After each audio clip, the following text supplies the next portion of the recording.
Hello, everybody, and welcome to the Saturday show. Most of the time, I am solo, but today I'm joined by Theus. Say hello, Theus.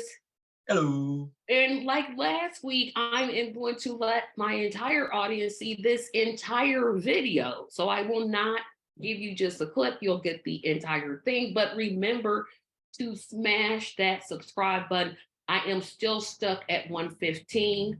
I was at 116, but either YouTube unsubscribed them or the person just didn't like my channel and unsubscribed on their own.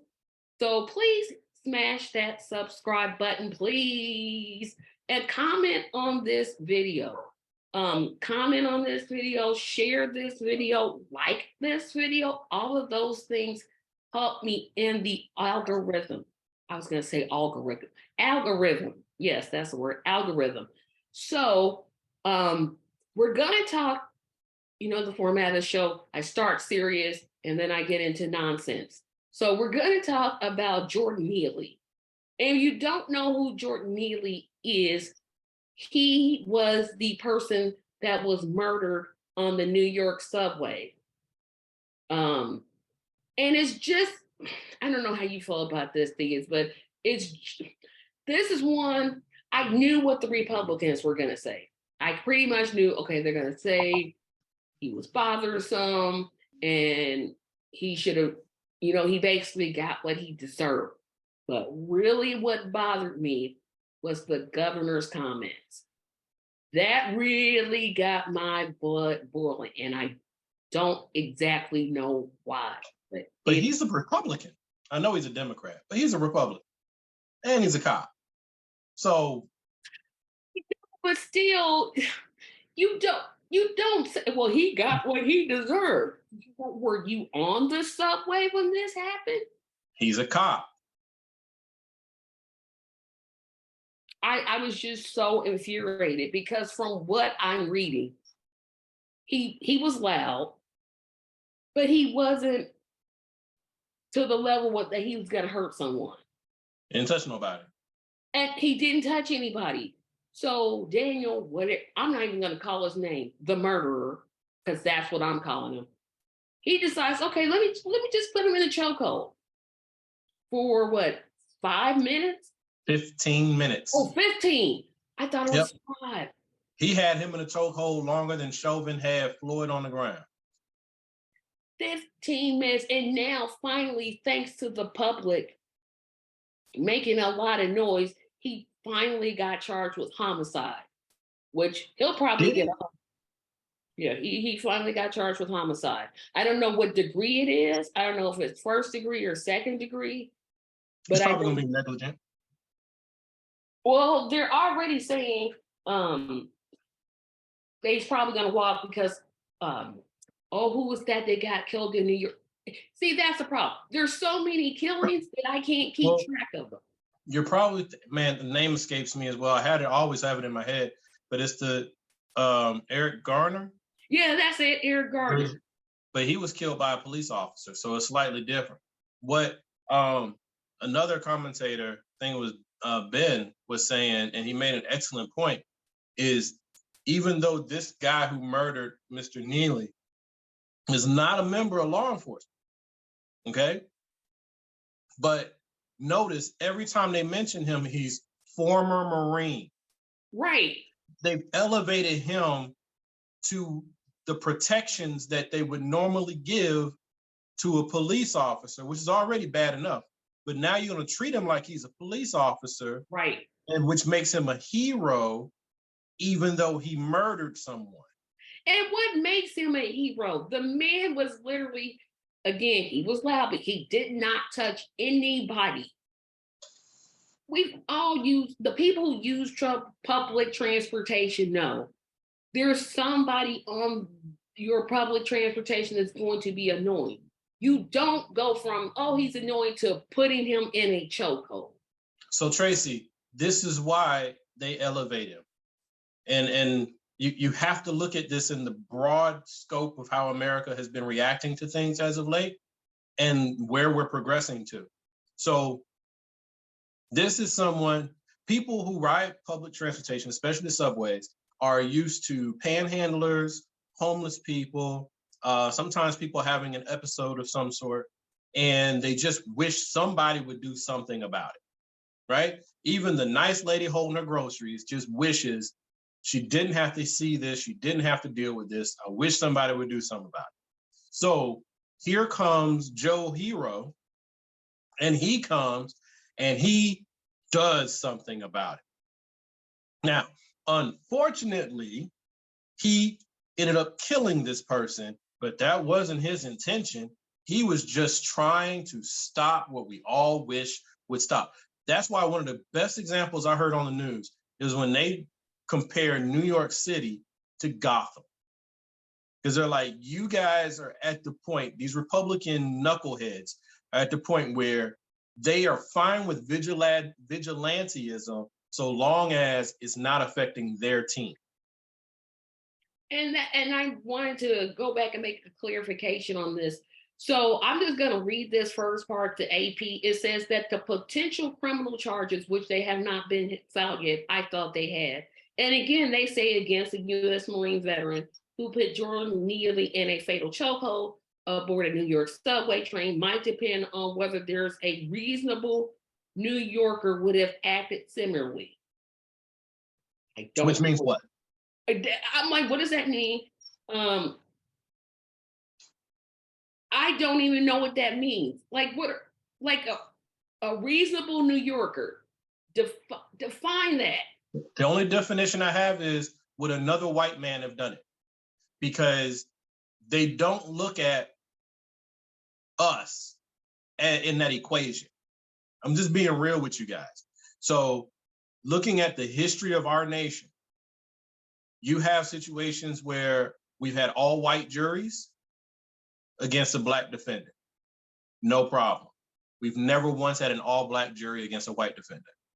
We've had entire courts systems structured all across the South and the North, where basically a black person could not even charge or testify against a white person. That's America, folks. But then people say, well, that's in the past. Okay, well, let's move forward. We had the man who murdered young Trayvon, right?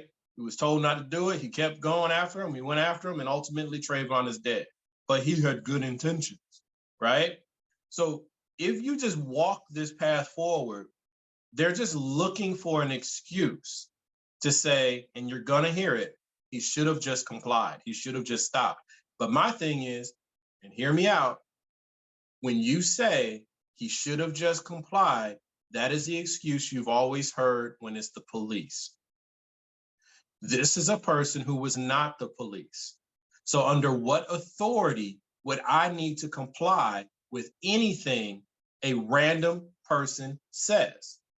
Now, that random person is a white male, a former Marine, which lists his importance and valor as far as patriotism, even though we don't want to take care of veterans, because look at what Congress is doing right now with their proposed budget. But anyway, it raises the stakes there, puts them in the mind frame of patriotism and police officers and all of that. So all of this comes together to put into a situation of white men have apparent authority. And if you would just humble yourselves and not be uppity and do what you're told when told to do it, then unfortunate outcomes won't happen. Ahmaud Arbery, if he had just stopped and talked to me, then this would have all ended. But he wouldn't listen to me. He kept running past me. Who are you? Random white guys in trucks. But this black man did not defer to you, so you murdered him. Ultimately, you'll say, I didn't mean to, but that's the path you were on. This guy is going to use a similar defense. I just wanted to stop the problem. I have training. Yeah. I wanted to step forward. I was being a good Samaritan. I was doing this for the good of everyone else on the train.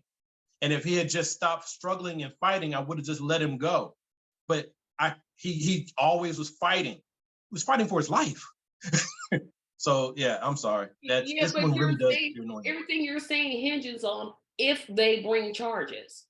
which Right. I'm making a prediction and I hope I'm wrong. I really hope I'm wrong. I don't see this man getting charges. I think that this will go the same way as other current events.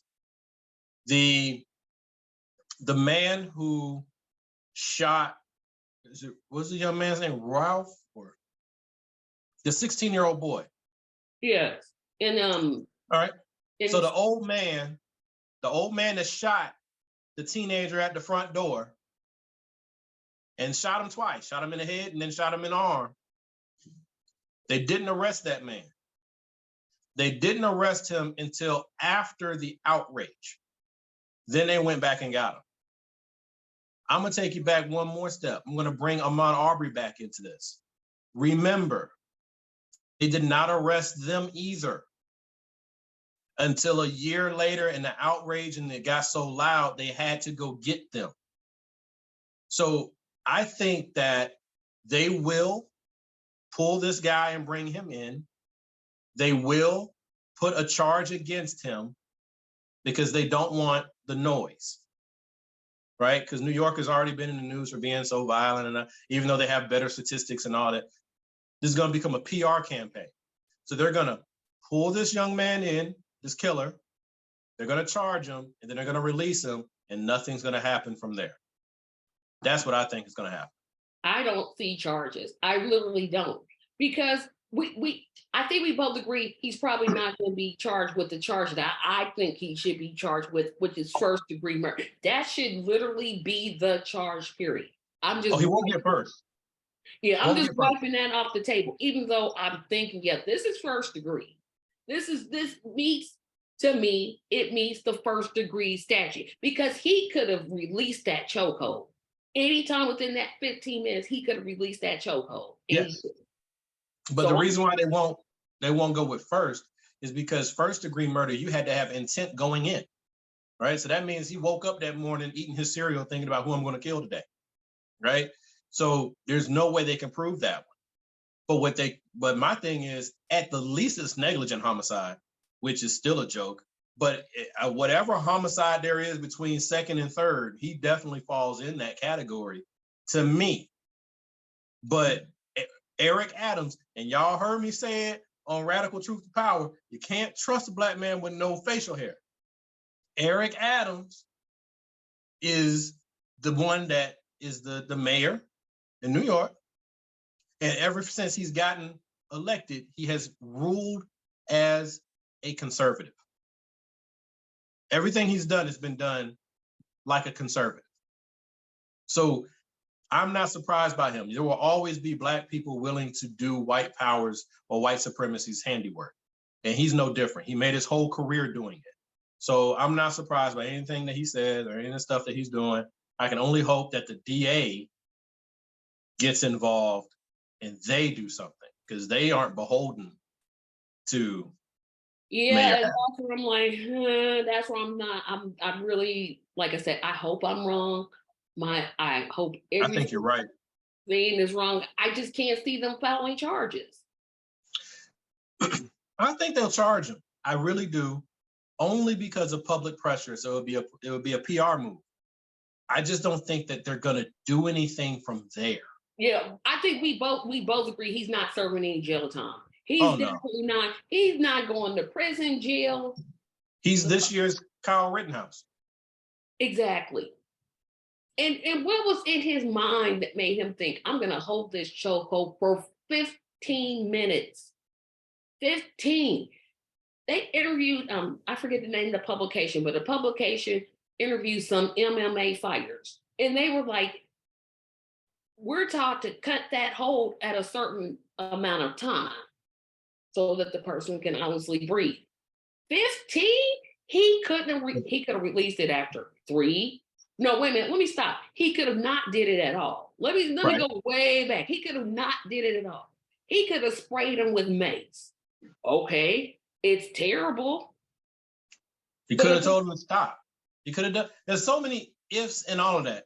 But like you said, he did do this, and then you have training. So really, in my view, this is how I feel about well, in short, how I feel about police officers and military people. You have direct training in hand-to-hand combat. Right. Therefore, you have a higher duty than the regular citizen. So if you do something and you're using your training in that conflict, you are more in trouble than not. But we do it the opposite way. And we say, well, he meant well. Because at the end of the day, the person that's dead is a Black man. And how much value does America place on Black life? Because we know if the situation were reversed, where a Black man chokehold a white man, we already know what would happen. We know what would happen. He'd have been dead before they open. As soon as those doors open and they had a clean shot, it'd have been over. Right then and there, no trial, no nothing. And that I think that's what, and to blame the victim. I mean, obviously, I'm not gonna say he had mental health issues. I'm not sure of his background, but who cares? Every time. Who cares? He was loud. Tell him to shut up. If he doesn't shut up, move. And see, it moves someplace else. I agree. And where people are gonna come from is white outrage, which will say, well, we shouldn't have to. And that's whatever. Okay, we can't change the nature of what we're dealing with. But I look at it and it's still a matter of you chose to engage with this young man and do what you did. And then the consequence of it is the person's dead. That's just like you went to the bar and you decided to have 18 shots with your friends. And then you decided to get in the car and drive and you hit and kill somebody. You didn't start out with the intention of killing somebody, but we have laws that say your actions led to this result.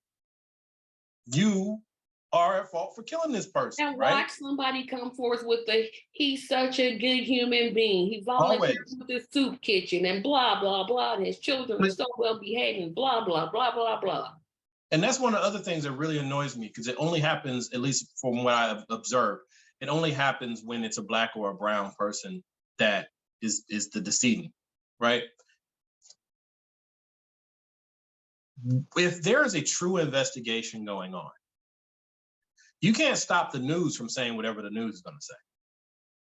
But don't you find it interesting that law enforcement, when these types of situations happen, they make public statements? Why would they be making any public statement when they're supposed to be still in their investigation? We shouldn't hear anything from the police outside of this person is charged or not charged at this time, and then no further comment. That's what we should get. But what do we get?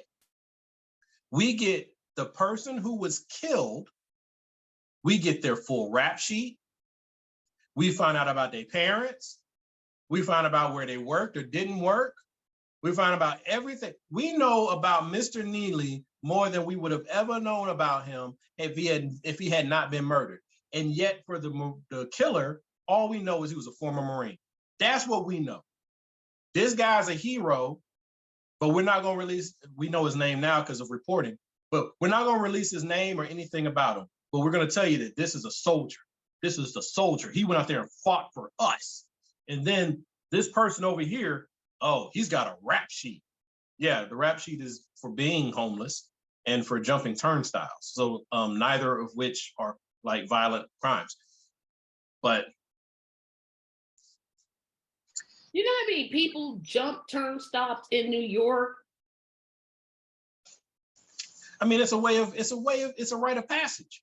That's why I got those plastic shields up, so you can't just jump over them anymore. Yeah, that's not this. I don't want people, I'm gonna go jump because Tracy said no.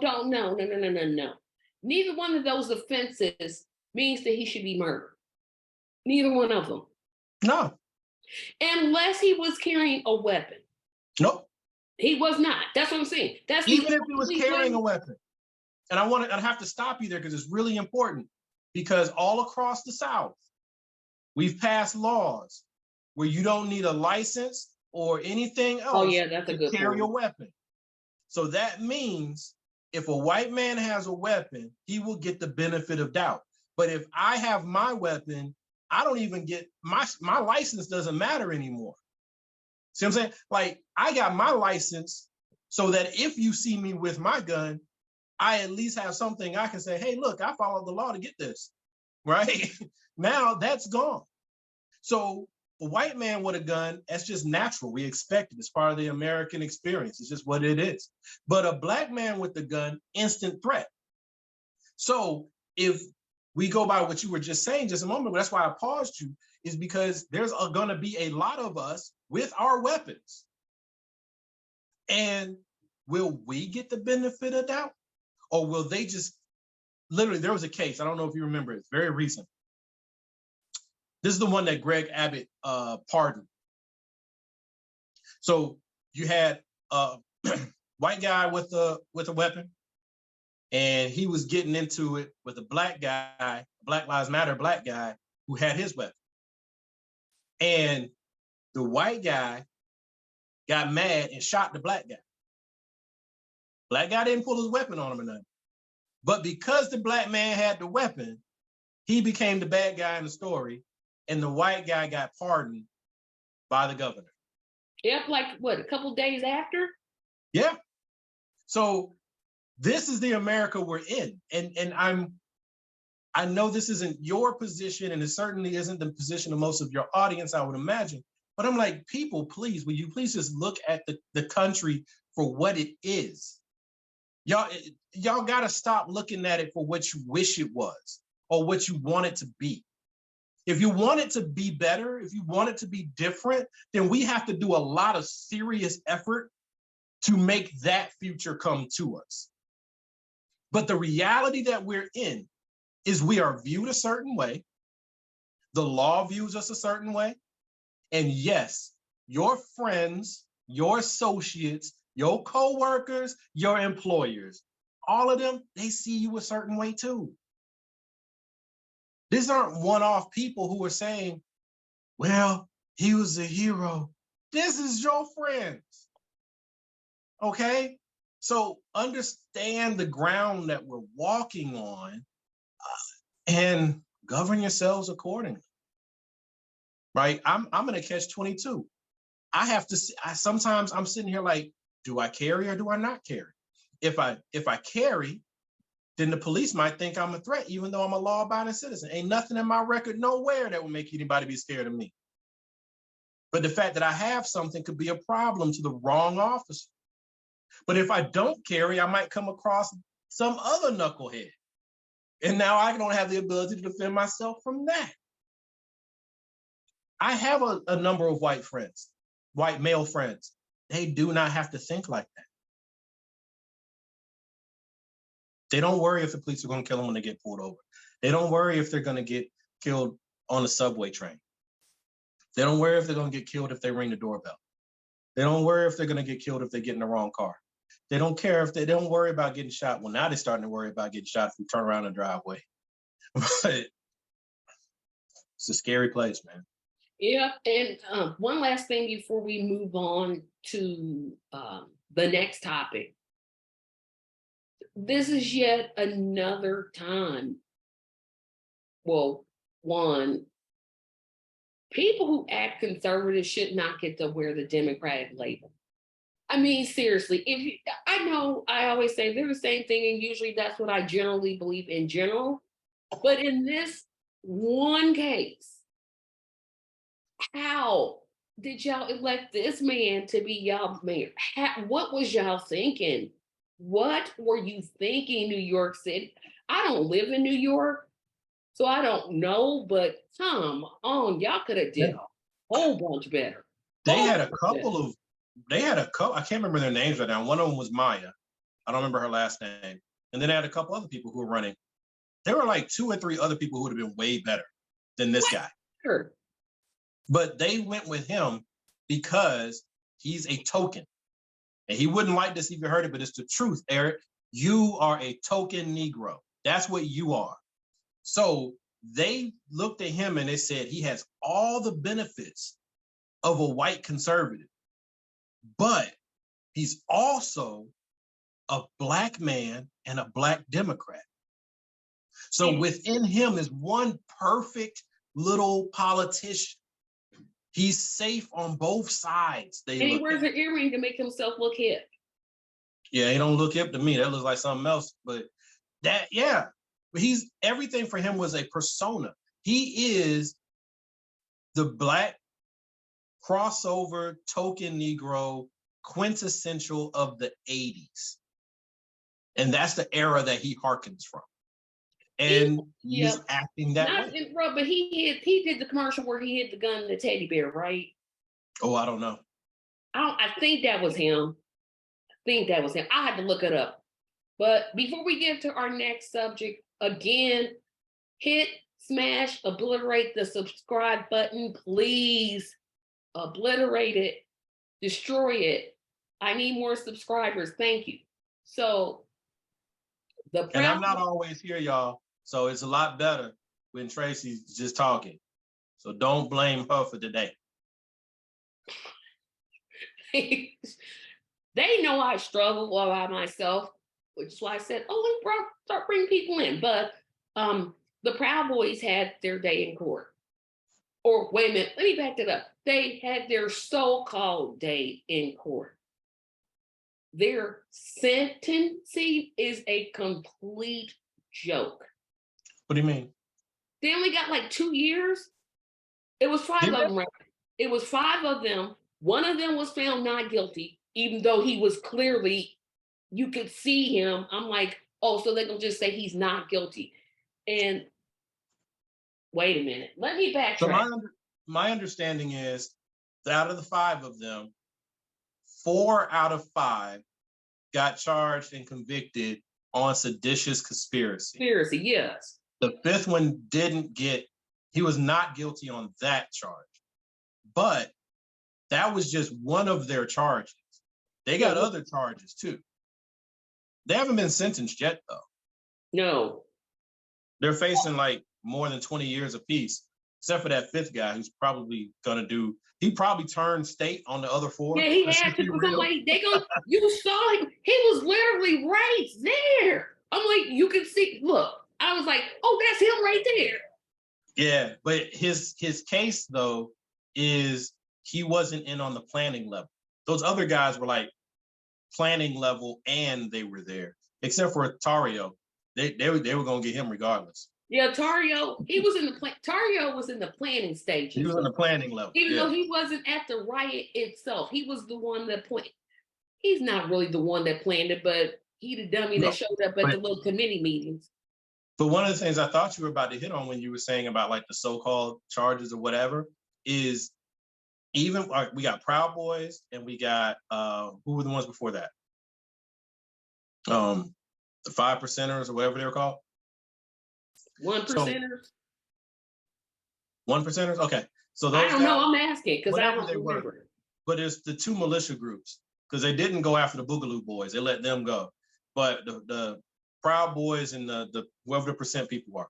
So those are the ones who have gotten hit with seditious conspiracy or whatever the right words are. But you notice they got the people. We have not been hearing about raids on their clubhouses and their compounds. Because if you got the heads of these organizations for terroristic acts, which is basically what this is, you should be like Wacoing them all across wherever they are. Right thing. They should, but they won't. They won't. They're going to get these people and pat themselves on the back like they did something. They did nothing. Yeah, they're going to take these 4, total of I think 6 or 7 people. Yep. And they're going to take them and they're going to be the sacrifice. They're guilty. Don't get me wrong, but they're going to be the sacrifice. Guilty. And I'm trying to read down here just to read this one forward. You were correct. They face a maximum of 20 years in prison. But who is the jury they couldn't reach the charge for the 5th guy? Because I'm sitting there like, he was clearly there. He was like in the middle. I guess it only takes one. That's it, because he is guilty of the trespassing. He's guilty of a bunch of stuff. Like they're going to hit him with some stuff. But they couldn't get him on that one because I assume because he just didn't have enough on him as a leader. He'd only been with the organization for about 2 months before this happened. Organization. Like, let me stop there. Here comes my rant. Militia. Here comes the rant of the day. Militia group. So the Terror person group. that you exactly that's what they are. The person that you wanted to win doesn't win their elections. So instead of just accepting your loss and saying, hey, better luck next time, you decide, no, I'm going to sit here because the former president told you so. But hey, I'll get to that here in a second. So you're going to decide to meet up and somehow force the election to go your way when the people and the electors have already spoken. What? Only in America. Well, not only in America, it happens all across the world, but in America, remember, if I was going to title this entire segment, these last 2 segments, is about, white privilege. So white privilege is why they were this upset about Trump losing. But he got beat by another white guy. He did, but you got to look at the bases of the 2 groups. Every time, and I love looking at it like zooming out. If you look at the people who show up for a Biden rally or a Harris rally or any rally on the left, it's always a We Are the World looking camera shot. All right? You got Black folks, white folks, Asian folks, you got men, you got women, you got children, you got trans, you got, everybody, right? But if you look at a Trump rally, you might find a few speckles of non-white people, but they're overwhelmed, like 98% white. The only time you really see Black people there is like when he does his speeches, they'll have the Blacks for Trump standing behind him, which is already a dead giveaway because Black people don't call themselves Blacks. We call ourselves Black people. That's one. And then they had Latinos for Trump, which was also hilarious because they get white people and tell them to they got caught doing it. It was funny to me. I thought it was hilarious. Oh, you mean where he was paying people? Yes, but they couldn't find enough Latinos, so they actually just got regular run-of-the-mill white folks. And they were wearing Latinos for Trump shirts. It was hilarious. But anyway. Yeah, I get what you're saying. But that's the point, though. If you're part of this, and it's a very determined 30 to 40% of the country, right? It's a huge chunk of people. So 30 to 40% of the country, they're very tied in. They're afraid of how the country is changing. They're afraid of the demographic shift. They're afraid of their own shadow. They look at their churches and they see more people who are Latino coming into the churches. Now, instead of having just an all English sermon or service, they have an English service and they have a Latino service, or they have English and a Latino service. Like, it's their culture. They feel their culture is being pushed in on. So they're pushing out, right? So when they lost this election, everything for their experience, their own personal lived experience, because what I've learned about conservatives is the only thing that matters to them is how they themselves feel. They don't process anybody else's experience. They just can't do it. They're so individualistic. They just cannot imagine what the person to the right or the left of them is experiencing. So they look around. Trump's popular. He's all over the news. He's very successful financially, they think. Everybody in the crowd is white. He's doing all the things that we grew up in the 60s, 70s, and 80s hearing about patriotism and all that stuff, even though he's playing them. But that's being fed. So everything in their world is screaming, we're on the right side of this. Everything. When they go to church, their preacher is talking about it. When they're in their social groups, they're talking about it. They don't know any Black or brown people, not personally. So they're not hearing the other perspectives. They only watch Fox. So it's not like they're getting other news sources. So they are solidly believing that this is real. And then trying to say that my guy lost. And this is where I agree with you, but it's still like, okay, yeah, I am not saying break the law. I want YouTube to know I am not saying break the law. Here comes the however. You gonna get together in a committee somehow, whether it's Facebook or or Telegram or whatever social media you use to plan an overthrow of the government, and you expect that nobody to find out about it? That wasn't the concern. No, but what I'm saying is they could have accepted that your guy lost. He lost. He lost. You lost. Shut up. Get used to we're more diverse. You don't get to be the majority anymore. It's happening faster than you think, blah, blah, get over it. But even if you couldn't accept it, you're going to go and protest because a president who lied and said, I'm going to pardon everybody. He could have pardoned people his last day of president. Yeah, he could have. He chose not to. And they're still following him. Like, I don't want to say, are people that stupid? But I think it's because I don't think it's really about Trump. I think Trump says what they want to hear. Yes. He says, look, you're being replaced. You're losing your jobs to illegals. Although I would contend that certain corporations are illegally hiring illegals and not giving them a path to citizenship, but I'm not going to get into that.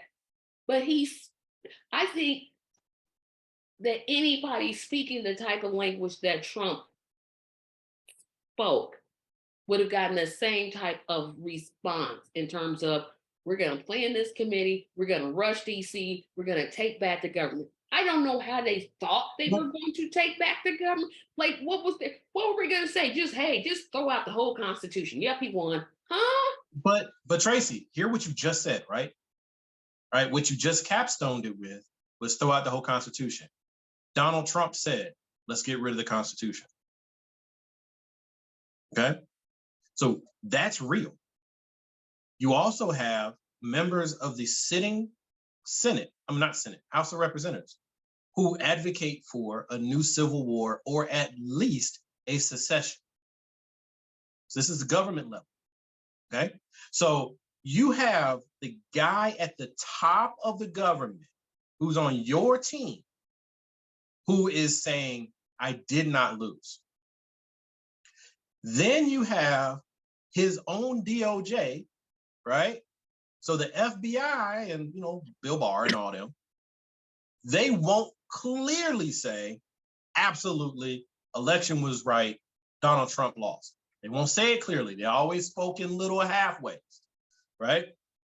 Then you have law enforcement, local governments all across the country that also don't want to believe their guy lost. So every level, including your preacher, your pastor, is saying to you that it's a frame job.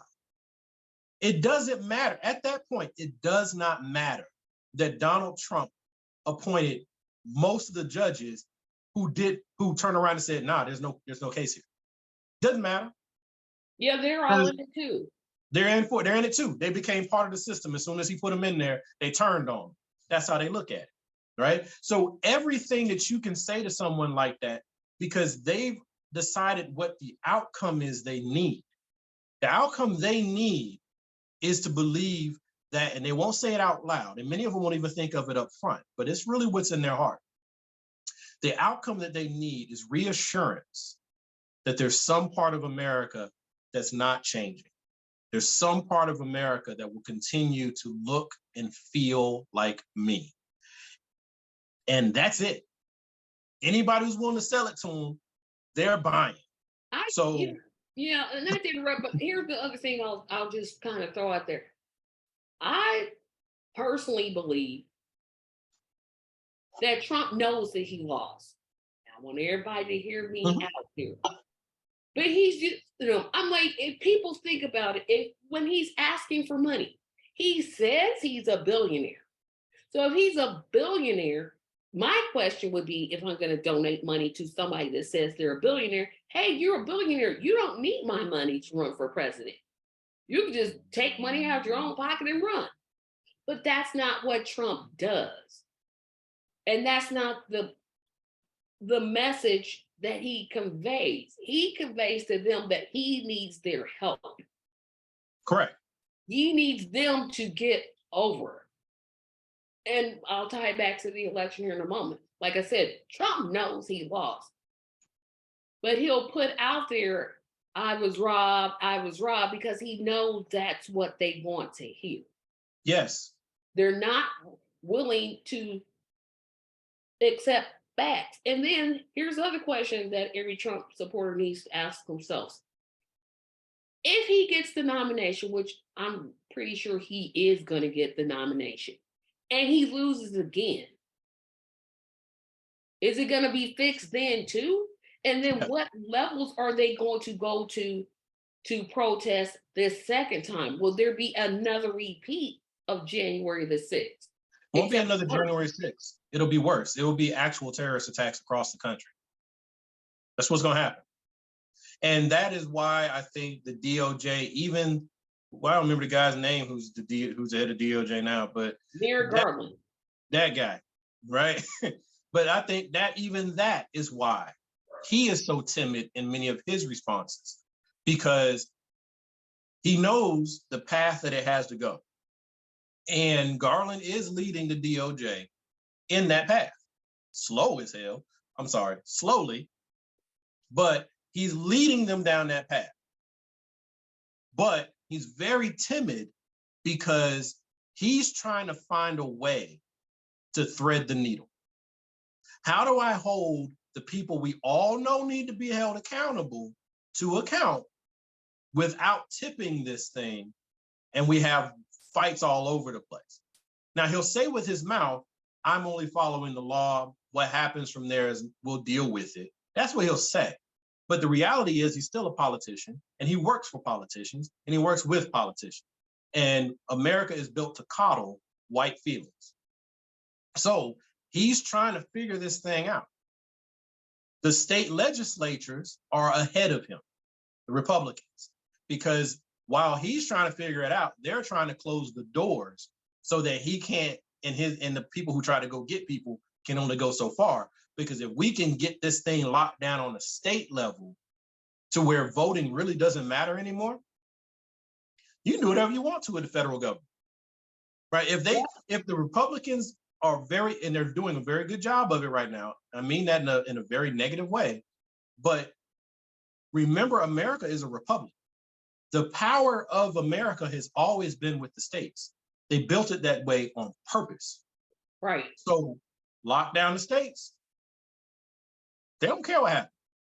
Yeah, and that's my problem with the other side, especially, well, people who watch my show in the past know I have gone on and on and on about how the Democrats in the state of Indiana just literally, they just let the Republicans walk all over. They don't put up any type of fight. They don't put up and then you want to win?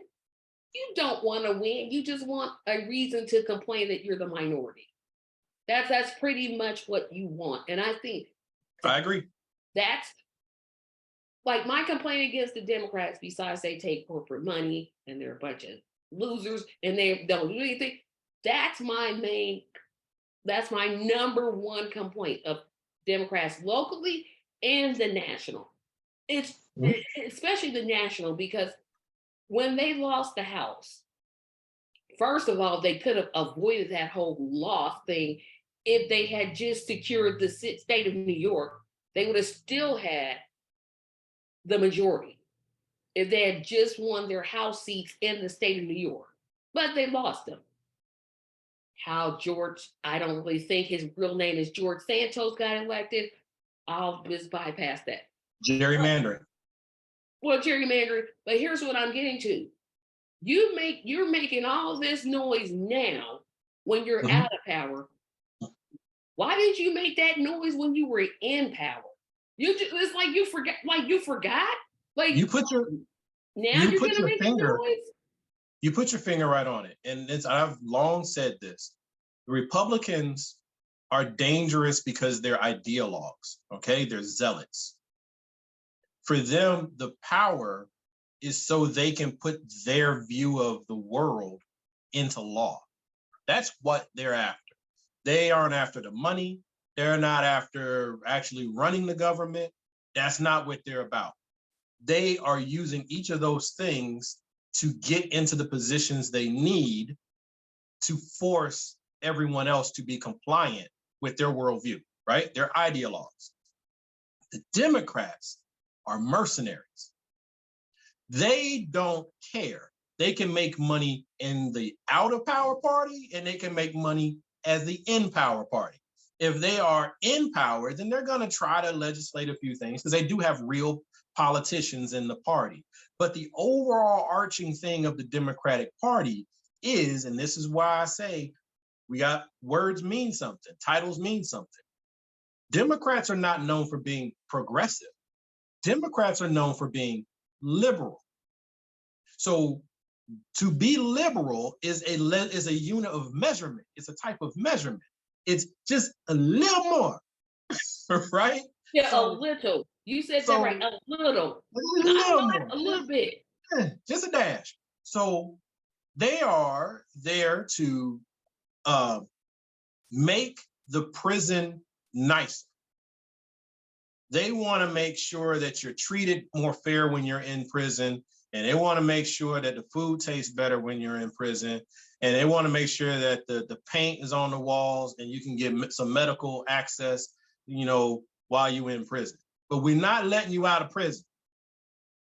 Republicans are like, let's put everybody in prison that don't agree with us. And I don't care what happens to them when they get in there. So they're both horrible. That's where you and I agree. They're both horrible. They're just not horrible to the same extent and in the same way. But you're right. These guys are in power and how do I put it? Like the They Democrats get in lost power. voters' rights.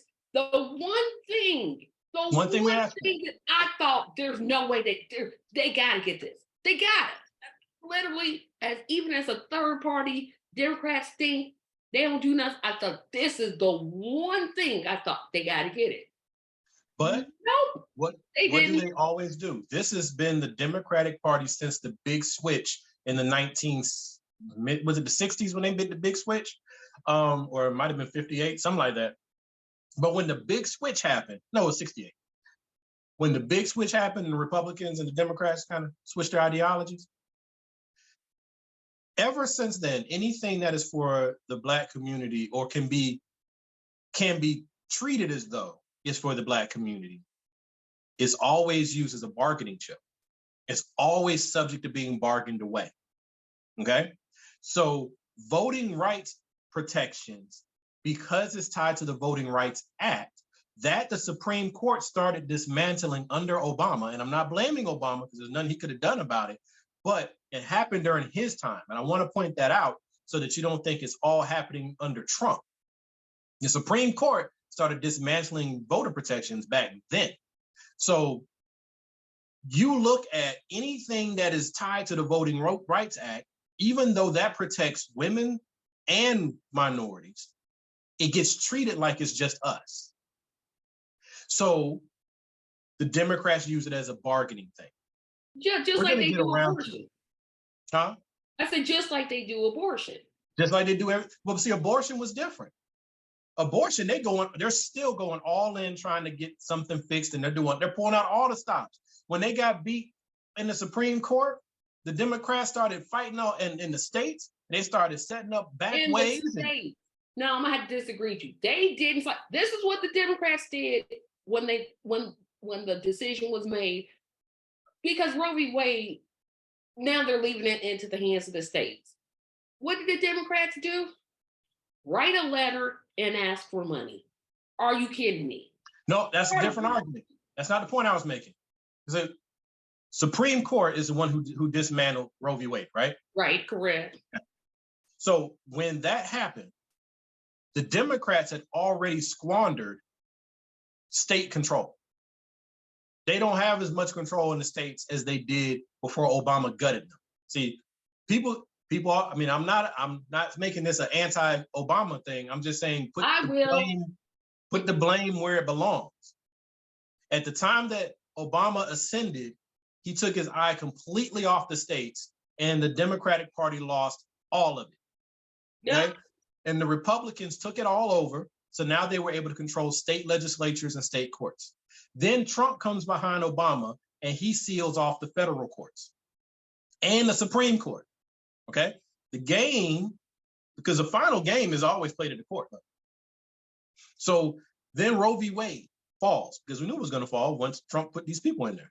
So right. Roe v. Wade falls. Democrats start fundraising because now they're going to be on the out party to try to fight back. They had to do fundraising, honestly, Tracy. There's no other choice at that point. But the problem is, what's your plan? What are you going to do? Why should I give you money? See, and the Democrats don't do a good job of sharing. That's where my frustration is, because if you look back, we've had in my lifetime, we've had Jimmy Carter, Bill Clinton, Barack Obama, and Joe Biden, all 4 Democrats. Yes. You couldn't really say, oh, well, Carter, he should just codify Roe v. Wade, because literally Roe v. Wade was 1972. He was president in 73. So what was he going to really do? Nobody's really thinking about that. Bill Clinton and Obama are both guilty of one thing. Both of them had a majority. Obama had a super majority, and Clinton had a majority. Not as big as Obama, but he had a majority. And he was in a different time, yeah. I understand. And Democrats were still saying, I'm pro-choice. I want to ensure that women get those rights. Common sense to me says, okay, why don't we codify this now so that it doesn't become a problem later? And there's 2 reasons why. Either one, Democrats don't plan for the future and they're really completely stupid, or they really don't care about women's rights. I say it's a third thing. So I think that the Democrats, what they have proven to me anyway, is they only do what is absolutely necessary at the time that they're dealing with things. That's all they do. They are, even though it looks like it's the Republicans, and it is Republicans who do brinksmanship, but the Democrats never do anything without a crisis, ever. Okay. Nope. So Bill Clinton, he had other things to deal with. Honestly, he did. And Roe v. Wade was like settled law. So nobody was worried about it. Supreme Court was safe. Nobody was going to flip it in the Supreme Court, right? So it just wasn't high on the list. Even though he had a relatively, because there's a lot of domestic issues, but a relatively calm presidency, abortion just wasn't the issue for him, right? Because during the Reagan and the Bush years, we had the abortion clinic bombings and all that other stuff because they were mad about the abortion decision from Roe v. Wade. But by the time we got to Clinton, it was kind of settled. So the big thing was about getting health care for children, like the CHIPS Act, and dealing with gang violence, right? That was his things. So it just wasn't a priority. And really, we keep saying the president, but it's really Congress. It's really Congress. But then let's move forward. Barack Obama. Under Barack Obama's administration, he and them, they all knew, all right, guys, Supreme Court is a little shaky. Our justices are old, right? You might need to look at some stuff. But what did he deal with? He had the crisis in his first year with the economy falling in the toilet, right? And then he had unbridled racism against him. So he had to walk on tenterhooks everywhere he went because the Republicans were going to impeach him for wearing a suit. Okay, so. But I see where you're going, but here's my argument back against that. I will give the Republicans credit for this. They play the long game. Mm-hmm. They know how to play the long game. They know how to look back in 1972 and say, you know what, we don't like that law, we're going to change it. It may not be now, it may not be next year, it may not be 5 years, but we're going to change it. We're going to get in here, we're going to get the local levels, they know how to play the long game. All I I'm agree. asking for me to ever even consider to vote Democratic is that you learn how to play the long game. I think that's my overall reaching But here's the frustration is thing. Democrats don't play the long game. They play the, oh, here's this crisis. Let's get this. Let's put Yep. this fire out. Okay, here's another fire over here. Okay, why not address what's causing the fire instead of just keep putting it out? Part of that, I think, is a couple reasons. One, their coalition. The Democratic coalition is not one team. The Democratic coalition is comprised of all the various aggrieved groups of America. And we don't even like each other or work well with each other, right? So we're all saying, give me my thing, give me my thing, give me my thing. So Republicans don't have that.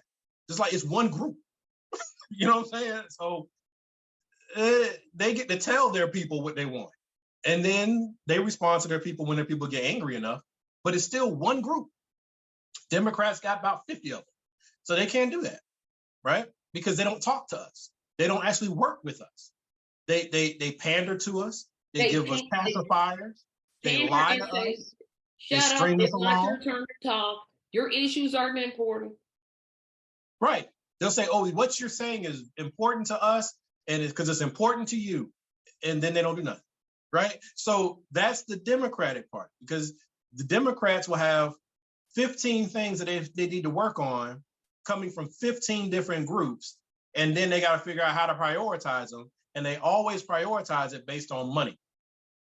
Right. Republicans, from the moment Roe v. Wade passed, they've been working on it. From that moment. Right. So and what we just saw, game. It was the long game because it has something to work against. The Democrats are the opposite end of it. We won. So the Democrats who didn't have the sense of urgency, they weren't trying to get something back. They weren't trying to do something like that. So they took for granted what was happening out there. So you got 40 years of multiple generations being raised up. It's being farmed in the church. It's being farmed on your jobs. Being farmed in the law schools. Everybody is building this thing so that the moment was right, which was when they put Amy Coney Barrett on the court. The moment everything was right. Amy. Oh, but she's the one that she was the linchpin, right? Yeah. Once that happened, it was done, right? So that was fulfillment. Now the Democrats, you say they need to play the long game. Even if they are playing the long game, we are so trained at this point, we wouldn't give them benefit of the doubt if they were, because we want things done now.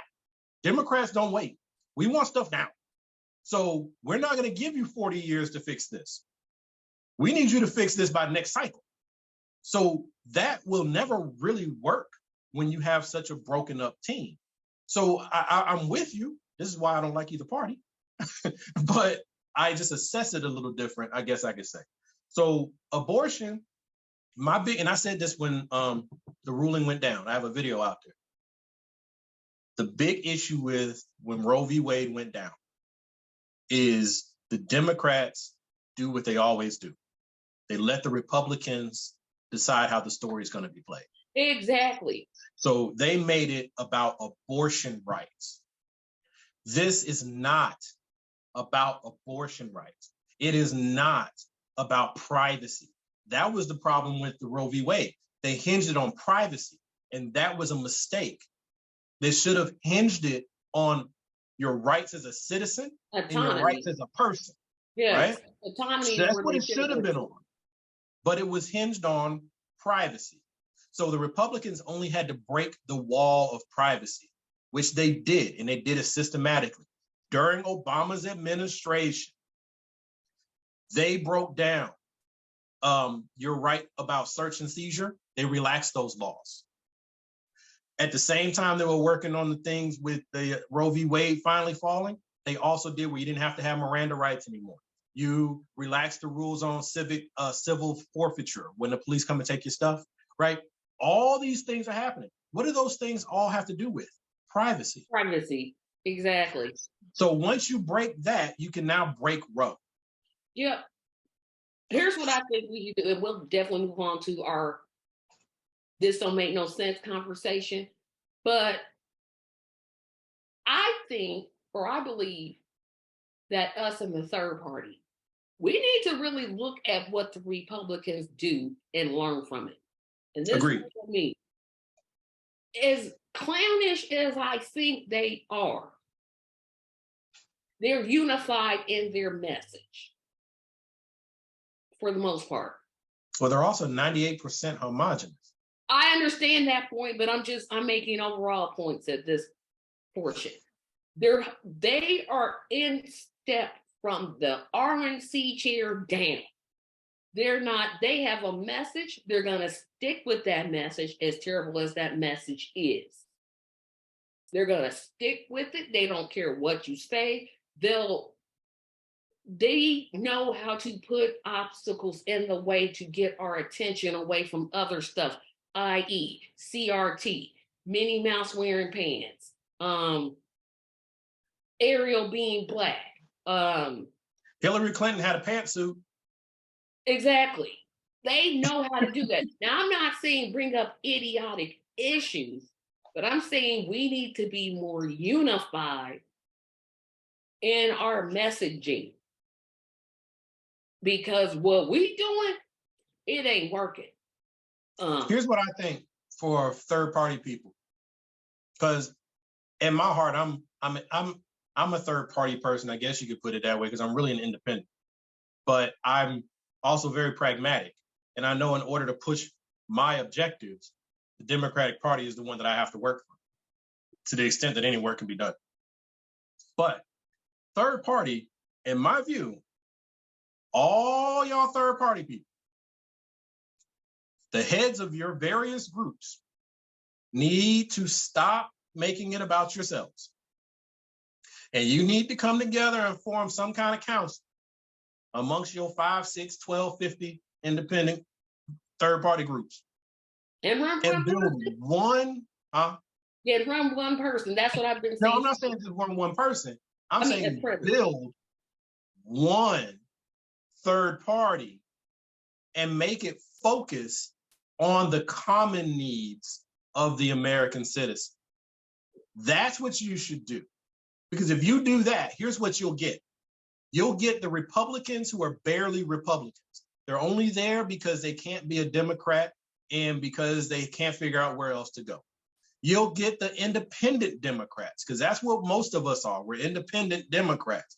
You'll be able to pull us off of this little horrible sinking ship. You'll be able to get the Green Party that's really interested in environmental protections. You'll be able to get whatever that other one is that's really big about LGBTQ protection. You'll be able to get the ones that's all about we need to redo the Constitution. You'll be able to get some of the libertarians and pull them on out too. Not many of them, but you'll get a couple of them. But you will then build a consensus third party. But you have to make sure that that party is not ideologically driven. That party has to be driven on, this is our policy objective. This is what we're doing. You will get a lot more people, because a lot of these people who are following Trump, they don't like Republicans either. They don't. And they know that. That's what I say about the Trump supporter, even though I think y'all, but they recognize too that the system is terrible. They chose to follow the wrong person, but they recognize essentially that the system is terrible. It's like, I don't know if you remember way back when I first started making videos, I did one called A Political Hitchhiker. They're pretty much doing that, okay? Trump is almost irrelevant. Trump just happens to be the guy who is driving the car in the direction that they already wanted to go. Right. They already wanted to go there, so he just said, okay, I'll just latch on right? to this. Because Trump said to America, primarily to white America, I don't care where you sit. I don't care if you're a Democrat, Republican, or you hate them both. I'm the guy for you, because I'm going to go in there and I'm kicking all of them out. I'm going to make sure that these corrupt knuckleheads, they get exposed and they get punished for what they have been doing to this great country. And the reason I can do it is because I know I'm corrupt, because I corrupted each of them.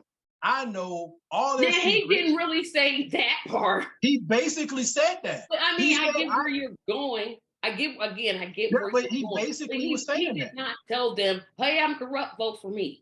No, he did in a way, because he said in a way, but he didn't specifically come out and say. No, he didn't just say those exact words. No. I'm being like more obvious with it. But that's what he did. So what did that do? It pulled those people who have been resistant. Right, you had the same people vote for Obama as Trump. Because we voted for Obama the same reason we voted for Biden. It wasn't because we like Obama, and it wasn't because we like Biden. It's because of all the stuff going on. They were more on the side we wanted to go towards. That's why I hate when they say the Obama voter who voted for Trump. No, these people don't care who the politician is. They want results. That's all they want. But then they keep voting for politicians who do the exact same thing. I'm like, Trump literally did none of what he got. Two things right. And I still say if a wrong clock being right twice a day was a person, it would be Donald Trump, because literally he got two things right. What did he get right? He pardoned Alice Johnston. He got that right. Alice Johnston. She was brought up. The Kardashians were involved with her case. She was. I'm That's just saying he got the president credit for something. But go ahead. I'm giving him credit for that, because she was basically put in prison for a lifetime for selling basically a little bit of weed. They got her under the 3 strikes law, but she never had 2 strikes. And then 3, she just got put in jail for life. First offense. Yeah, I hear you. Go with your second one, because that one right there don't hold. That does hold. I mean, he got it right. Not for. I'm just saying for presidential level. For him. Because your bar for Biden is way higher than that. It's gonna be, because Trump is an idiot. My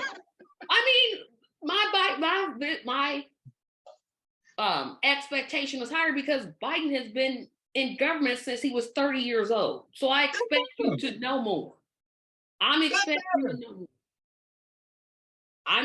him to know more because he's been in government longer.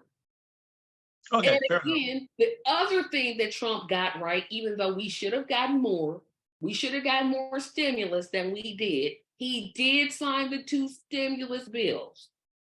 We all cashed those checks. They should have been more. They should have been. I will say that. But those 2 things he got, I didn't expect him to get anything. I'm like, okay. So now, I gotta say this. I'm giving him 2 things. I can't argue too much with the first point you raised, other than to say that is not presidential level I'm concerned about, because you pick one person out of millions that are sitting in prison.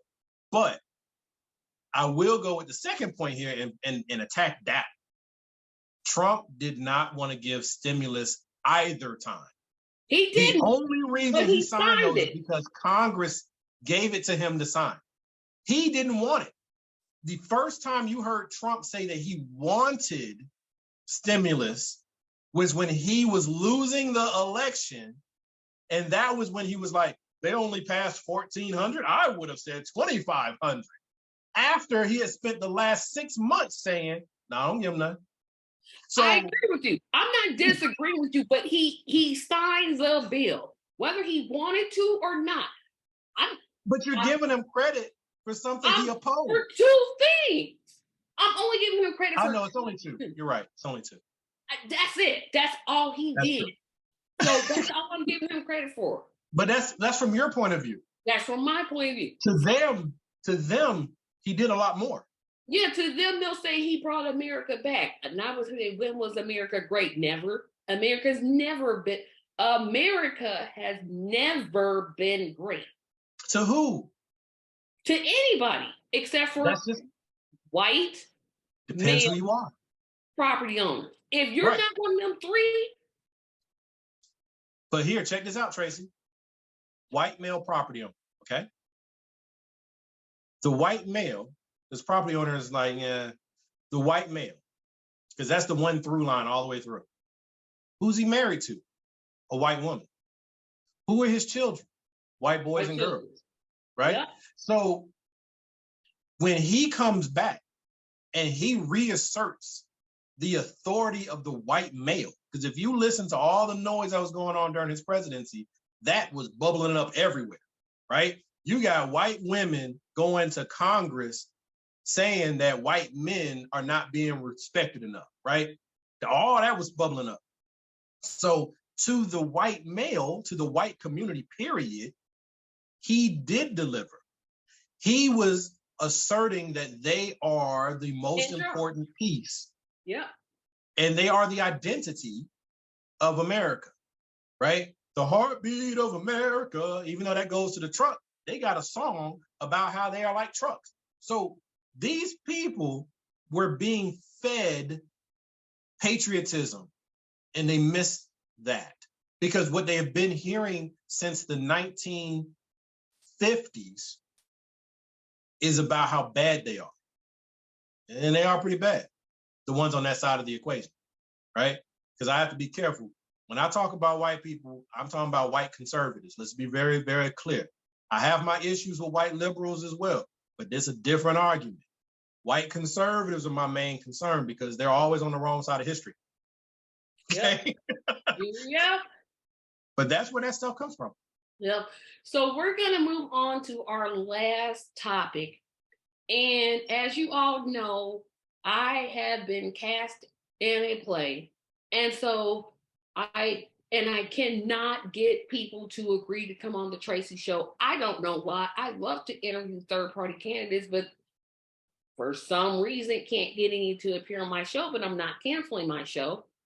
I've kind of decided to pivot while I'm in rehearsal. So I brought Friday night fun night to Tuesday nights because I don't rehearse on Tuesdays. So next Tuesday, the 14th, Tuesday's the 14th, I think, I'm going to be talking about ranking my 5 top and 5 bottom cereals. Not going to do it on this show because that's Tuesday.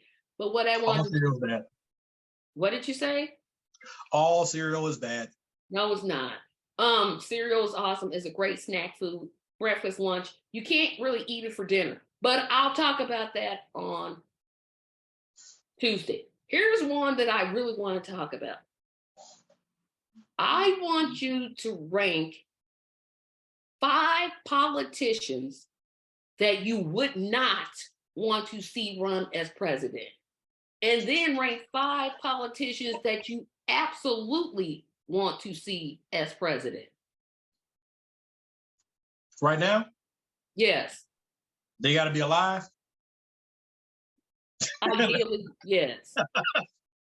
Because the problem is, like, this is what makes this so hard for me, right? Democrats suppress anyone from being able to rise through the ranks. So I don't know if I know 5 names. Well, let me put this good. So they don't have to be a politician. They can be a community activist. Oh, okay.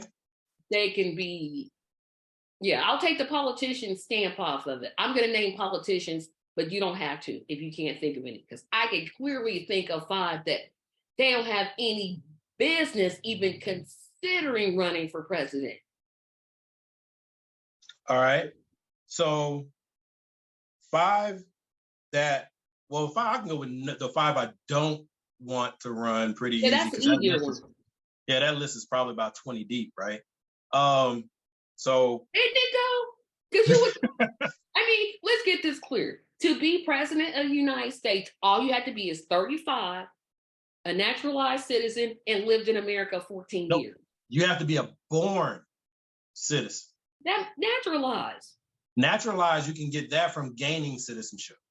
Oh, yeah, thank you. You had to be born. But Ted Cruz was born in Canada. Oh, but his mother was American. So I don't know how his works out. His is, yeah. But they've let him run for president twice, so. Yeah, so he got born, okay. So that's why I said naturalized. So those are the only 3. So when we're saying who we wouldn't want to run or we would, we're putting in a whole lot of other qualifications like they can speak in complete sentences. They seem to have their thoughts together. something like that. So wanted to kind of make that declaration before you started your list. Yeah. So for my no's, Ted Cruz, Lindsey Graham, Donald Trump, Eric Adams, and that whoever that Hawley guy. You picked. Oh, I should have said McCarthy in there somewhere. But anyway, like I said, I got a lot of names for no. Wait a minute, you picked all men and mine are all women. Because I started off with Marjorie Taylor Greene. I don't want to see her. And these people may not be old enough to run for president now. Oh, she is? You ain't got to be but 33. These folks old enough. 35. 35? They're old enough. Yeah, but some of the people I'm going to name are not 35 yet. Oh, okay. All right. But yeah, I didn't even think about that. I don't know. I don't know if that's because I'm being sexist and only thinking about guys because it's always been guys, or you're being sexist because you're thinking about women because you always think about the woman side. Either way, the list is deep. I mean, the bench is deep. We could literally spend a whole hour on what this person should run. Next person should run. The governor of, and I can't never think of her name, but she's the governor of one of them Dakota states. Oh my gosh, no, Ruby or whatever. I know who you're talking about. Girl, don't you run. Got her newborn child a shotgun. Yeah, just got her baby, her grandchild, a 2-year-old a gun. Girl, God. Yeah. No. But my yeses. Oh, wait a minute. Oh, I thought I was going to go ahead. Never mind. Oh, no, go ahead, do yours. Go ahead. Yeah, that was mine too. Lauren Boebert. Oh, girl, can you put a sentence together? I mean, seriously. I know that's not a qualification per se, but when her and Marjorie have the same problem, literally, they're the same person. They can't put any type of intellectual thought in a sentence. They cannot. I'm like, oh my gosh, I don't like to call people stupid, but if I did, Lauren Boebert, girl, sat down somewhere. The governor of Alabama.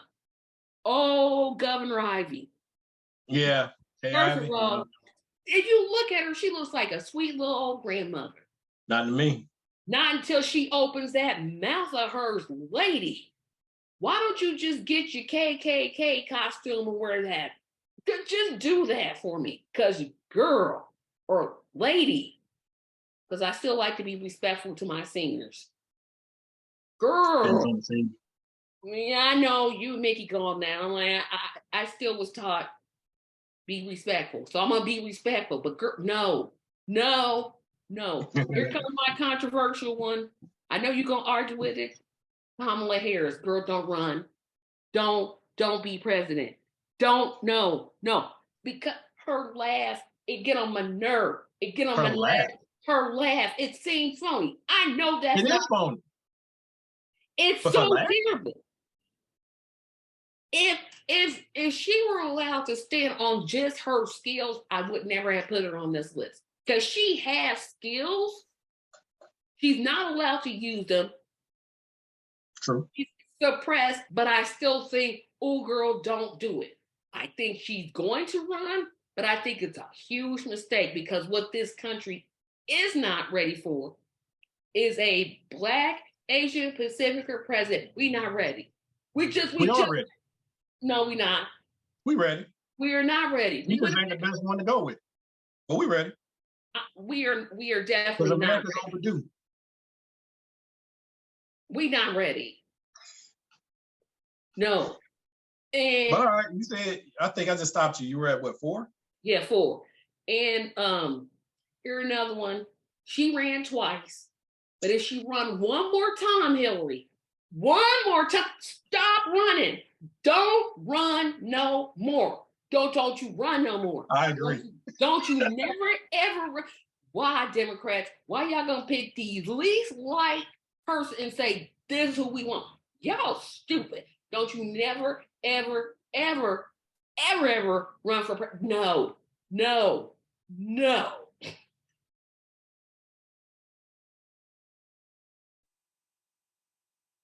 I can dig it. The Kamala thing, I disagree with, only with that. I don't think she's bad enough to have made the list. I'll put it that way. Because, yeah, I'm not a He common. told people from South America don't come. Like, That wasn't, she was told to say that. Guarantee you, she was told to say that. And then she said it she didn't say it very well, but there's really no good way to say that. Maybe she should have said, we're sorry we made the conditions in your country so bad that you had to come in the first place. That would make an international incident. Can't say that. Sometimes the truth is the light. Yeah, it is. All the time the truth is the light. But that ain't how politics work. Well, I can never run like, hey, I'm always going to tell you the truth. Because even the Democrats have turned against her on that one. But no, I would say with her, she doesn't have to run anyway because Biden's going to keep her on as a VP because he's hoping that'll help with the minority vote. And it will a little bit. What's really going to happen is, as long as he doesn't have a serious issue, we're all going to vote for him anyway because he's running against Trump. And that's what irritates me so much about the Democrats. They have now had 2 cycles, 2 very clear cycles where they could have put forth a more in-touch candidate for what the country needs. And then they said, nope, we're going to go with this guy. They said, nope, we're going with our guy, right? And it's funny because that's three total cycles in a row because they did that with Hillary, right? The base of the Democratic Party said, give us someone, right? And then you said, nah, we got somebody. And then we got Trump again, and it's like, well, give us somebody. Nope, we're going to give you Biden. And now this time, you would think they would learn, but nope, this time they're saying, we're not going to have a debate. Nope, no debate. What? Well, the reason for that, and I'm going to go to my no list in a second, but I don't agree with not having debates. I think that if you can't handle a weak primary opponent, because Marianne is a weak primary opponent, anybody the Democrats put up short of maybe a Gavin Newsom or, I don't know, maybe a Warnock or something like that, anything short of that type of a national figure is a weak opponent. And you're telling me you're too weak to debate a weak opponent? Yes, that's what he's telling you. That's what he's telling you. That's exactly what he's telling you. And I said this in a previous video of mine. If your record is so strong that you stand by your record, you stand by the decisions, you would debate a dog. You would debate a person in the park, in the dark, in the air, anywhere. I love when you say that. That's really cool. I like that one. You would just debate. But nope, can't do that. But that's not the game. See, the game isn't, can I beat this person in a debate? I don't think that's the game. The problem with Biden is he does not photograph well. He does not look well because he's old as hell. So I'm sorry, I did it again. I'm sorry, Tracy. But he's just not, his record is good. For what anybody expected out of Biden, he outperformed what we expected. That's just the reality of it. But he is hard to look at. So you don't want to have him out there any more than you have to, because it allows the right to just attack him on age constantly. But the person they're going to be running is what? Trump is what, 78? He's only 4 years younger. Trump is 4. He's 76. Yeah, he would be literally the same age Biden was when he won. Out of shape. Out of shape, senile, right? You can say whatever you want to say about Biden being old, because he is old.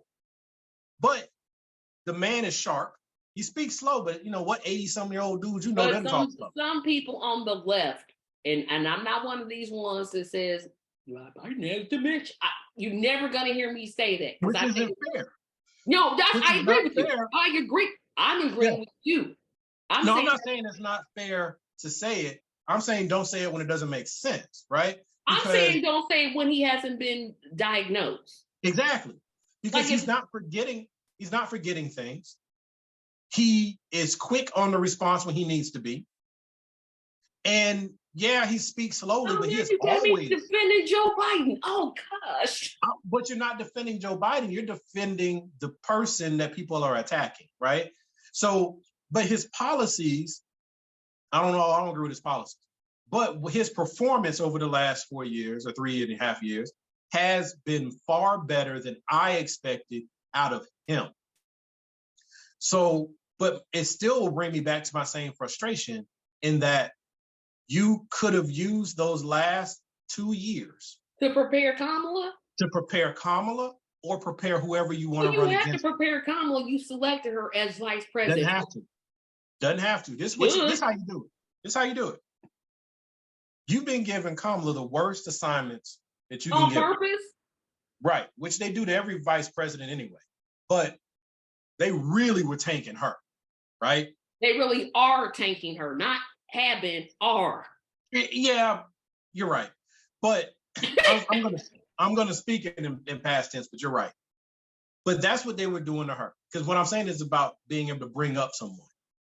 What they could have been doing all this time was whoever is really the party's heir apparent, which for a minute looked like it was going to be Gavin, then what you would do is you would give that person some camera time on various issues, and you would make sure that that person is seen visiting the president or visiting the vice president, right? You start building their resume so that when it comes time and the people say, I don't want Biden, give me something else, then you say, look, I got Kamala and I got Gavin, and that's what y'all get, and y'all can pick between them, and then everybody debates and you move. But they can't do that because it's tacky, and that's not how the Democrats work. Republicans on the other side don't care. They got one juggernaut and a bunch of people who've been kissing his behind for the last 6 years. And they're trying to run against him. He's going to basically, here's the thing before you get to your list of who should run. DeSantis is a joke. Can I say that? DeSantis, he's not running. First of all, he has the personality of a postage stamp. Don't nobody want him. Tell me, well, Florida, there are already reports that legislators, Republican legislators, are tired of his act. He will not last long. And he lost Rubio. Could you say that again? How do you lose Rubio? And Rubio's one of Trump's strongest supporters, and he said Rubio had little hands. He said Rubio had little hands, and you know what that means. Yeah, I'm with you. Yeah, go ahead and name your 5 that should run. So I'm a little lost on my 5th person, but so my first person would be me, because I think I have some of the best positions that will cross multiple needs and multiple demographics, and really start to focus on what does the American person, American family, the American experience, what should that look more like as we move forward? So I would see me. And then I'm going to go for a flashback, because I really wish this person had caught fire closer to now than when he did. And that would be Julian Castro. I really liked him. I do too. I really liked that guy. Then my favorite, but it's going to get, don't give me the Don Lemon treatment, but Elizabeth Warren. But the problem for Elizabeth Warren is the same issue I would have for a Bernie Sanders. We waited too long to get him in office. So now they would be treated the same way that Biden's going to be treated. They're just too old at this point. That's how they're going to get treated, even though women statistically live longer than men. So I think you should grade Warren on a curve and put her in office, because I think she would be amazing domestically and internationally. But that's my 3rd. My 4th, now I'm kind of grasping, okay? My 4th, I would say Raphael Warnock, just because he does have an ear for vulnerable communities. He's not as outspoken as I would like for the Black community, but he does stick up for people who are threatened and unheard. And that's one of my major points. I believe you got to look out. Okay, I'm gonna have a problem with this because Wharton used the person, and I agree with you when we said that pastors of churches should refrain from running for political office. Yes, I think that is still true if you're going to still be a pastor. So if he maintains his pastorship, he has no business running for president. Okay, I just want you to say that part because he obviously would have to give it up. There's no way you could be president and pastor. No, you can't do it. He shouldn't even be allowed to be senator and pastor. Okay, so that's a very. That sounds like you put him on there. Didn't you say? Yeah, I just don't think that that's because the separation of church and state, but you actually embody the church and you now embody the state. How is this? How? Yes, that's what I'm asking you. You put him on your list. You put him on your list. I put him on my list. I hadn't even considered that, what you just said, but you're 100% right. And that's why I say he couldn't be pastor and president. No way. But like I said, I was grasping at this point. And then fifth, I was trying to find some like activist or social organizer or somebody I could pick. And I ain't got nobody. Which hurts me because that means I don't know enough about the activist community to have one that's risen to sufficient prominence, which also means that there's not one that's risen to sufficient prominence. I don't know who my fifth would be. So you're not going to say the person that's on this same video with you? Marlon or Anna or any because none of you have ever expressed an interest in being president. That's true, right? But and this is who you would want to win. You clearly put yourself on there, and I put myself on the list because one, I have the type of ego that says that I would do it, and two, I have ideas that I truly believe would benefit the country or my state. 4, and I'm going to give you 5. Go ahead, give 6. You can make up for my missing. 6 because Thea's left off one. Number 1 person that should run, I think she's talented. I think she don't play no games. Nina Turner. Period. Ain't no way. Period. We need a Black woman that knows how to roll her neck at some folk in the White House. That's what we need. We need somebody that won't back down, that don't take no B and S, that knows how to get stuff done. Nina Turner, my number 1 pick. Yes, and yes. Period. How you gonna disagree with Nina? How? I can't even watch her show. I try to watch her show. I can't even watch her show.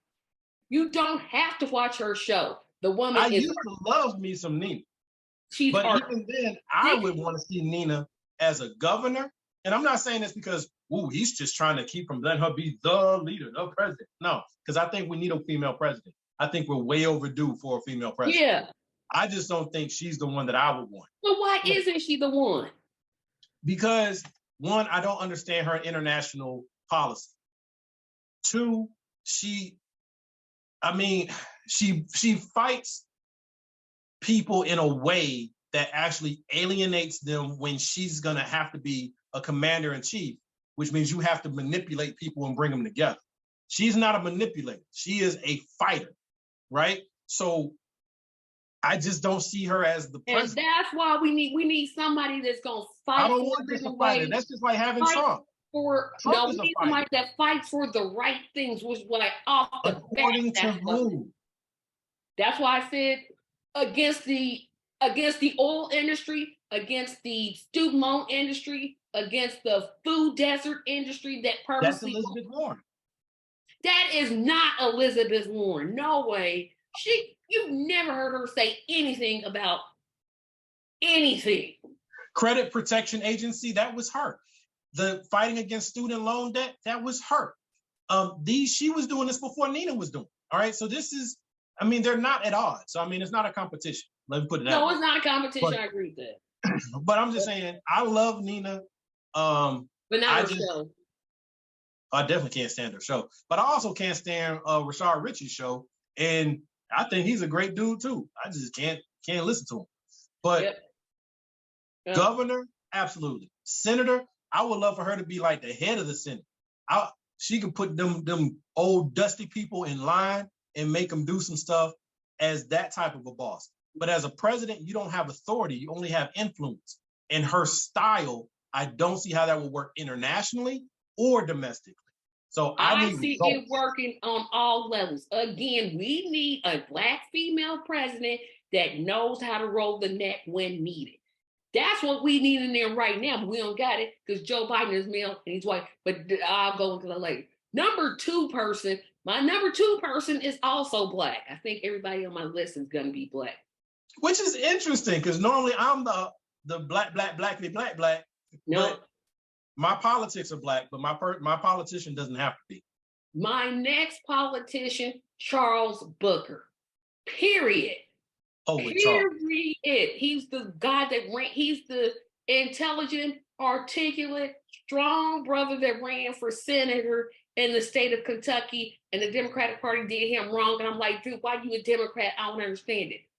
Charles Booker, he's one of the few Democrats that I actually respect. Like, I don't remember him very well, but I think I'm familiar with what you're talking about because he's the one that when you say Charles Booker, my brain says Corey. And I get mad. Not Corey. Corey ain't on this list.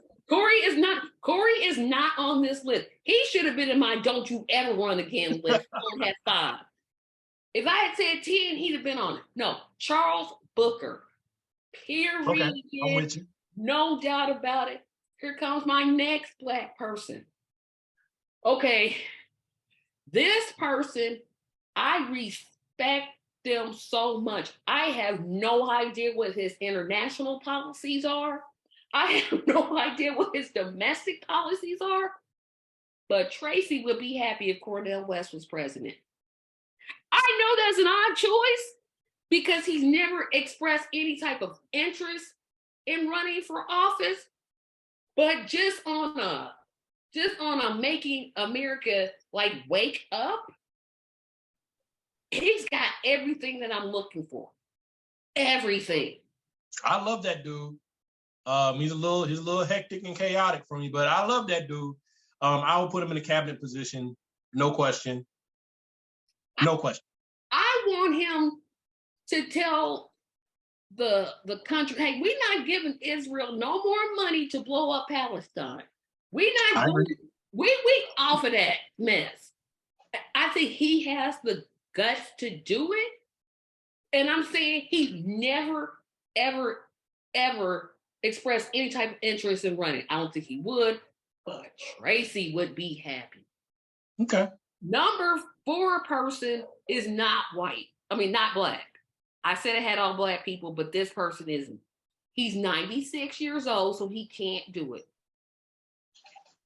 But if he were younger, like 20 years younger. This is Minister Farrakhan or something? Who 96 years old? I'm not ever going to name Farrakhan to nothing. Ralph Nader. Ralph Nader is everything No way. I wish I could be. Even if he was 50. Nope. In terms of his positioning, normally if I say, okay, I'll vote for you if I agree with 80% of what you say. Ralph Nader is one of the few people that have ran for president where I agree with 95% of what he said. I've never had any politician rank that high in terms of I agree with this, I agree with this, I agree with this. Basically, I can't even name something that I disagree with him about. Now that I'm sitting here thinking about it, I literally can't. I'm like, well, okay. Well, I disagree with him. He's not even on my radar. I don't know nothing about that man other than saying nope. You just saying no because that's what the media has told you. No, I don't listen to the media. I'm saying nope because I don't like nothing about it. Like, as much as I pay attention to politics, the fact that he doesn't say anything to me, nope. But Nader is the one candidate back in the 2000s when he ran against Al Gore that was talking about reparations then. He was talking about it way back then. Remember what I said about sweet words? No, Ralph is about that life, period. If he was about that life, and he may be, But being that that is one of those things that I'm hypersensitive about, and he's never really stuck in my awareness. I know who he is because I know the name, but he's never stood out to me at all. Nah, he ain't about that life. Ralph Nader is on my list. Even if he ran now, it would be hard for me not to vote for him, even though, yes, he's 96. I know. That's just, you vote like them people who put Grassley back in office. I know. I'm like, it would be hard. I wouldn't say I wouldn't do it, but it would be hard for me to just pass him up. I can't. If I see his name on a ballot or I have to write it in, because you have to write Ralph Nader, and then I go, it would be hard. It would be hard for me to say, okay, I'm gonna go past this one because he's 96 and then vote for these two suckers that I don't even like. That it would be hard. I'm not saying impossible, but it'd be a whole lot of crying that day because yeah, it'd be a whole lot of crying that day. And it'd be a whole lot of crying very soon thereafter. Oh, okay. So my next person, okay, this one also breaks my preachers shouldn't run for office rule. Even though I still think that, I think that I just had his name right on the tip of my tongue. You better not say Joel Osteen. No. Oh my gosh, his face is right in my head. Tracy. He pastors a church in North Carolina. He took over where Dr. King left off. Oh my gosh. Oh, Reverend Barber. Thank you. Yes. Period. No, he's not going to ever do it. However, if he did, I'm on the campaign, period. No questions, no anything. Don't know anything about it. His foreign policy stance makes sense to me. His domestic stance makes sense to me. I'm about 80 to 90% in terms of his politics. No, easy vote for me. Easy type of vote. I don't have much of a pushback for that one. Other than, like you said, same thing I would have about Warnock with the whole. Yeah, that's like if it wasn't for. But other than that, he's a more superior pick than Warnock for me because he's also an activist, and I believe in the social justice causes that he pursues. So, yeah, I don't know if I put him on my list, but I really can't push back on that one. And then the last person, I really want to see this person run. And no, I'm not going to say me because I have no chance of winning because I'm just too dang honest. People would just look at the face, be like, she doesn't. You say I'm not honest? No, I said I'm too honest. I'm bluntly, brutally honest. Like I brutalize it. Because I'm incredibly honest. Yeah, but you know how to say it with finesse. I'm just honest. I'm like, okay, we terrible. Well, we just terrible. That's me. But I think this person, if I didn't find them so repulsive, I don't like the person I'm about to say politically. I don't know anything about them, like their personal life. But, and this is going to shock people, I'm going to say Stacey Abrams. I'm saying that for a couple of reasons. Yeah, I like to hear these. One, she's on your yes list, but she's far down on the list. Yeah, she's not like, oh, I'll pick her. But if she ran and I just had to vote for a Democrat or Republican, if I just had to because nobody from the third party was running, I would vote for. And this shocks even me because when I thought about it, I'm like, well, why would I put her on the list? One, she knows how to work with a diverse group of people. Yes. I think that is key, whether you're a Republican, a Democrat, a Green, a Libertarian, you have to work with a diverse group of races and ethnicities and personalities. And I think she does that well, especially with her work in Georgia, which is what I'm emphasizing. She, along with others, took a state that was traditionally red and worked it so that they flipped it. Now, maybe it just flips for one cycle because, shoot, Indiana elected Obama first time. So I guess anything could happen. But her work in terms of vultures' rights and the fact that she still talks about vultures' rights and haven't forgotten it like the rest of the Democratic Party Mhm. puts her on my list. But she low on it. She's real low on it. That's interesting because I wish I had remembered her because she definitely would have made my five. Um, and I would put her after me.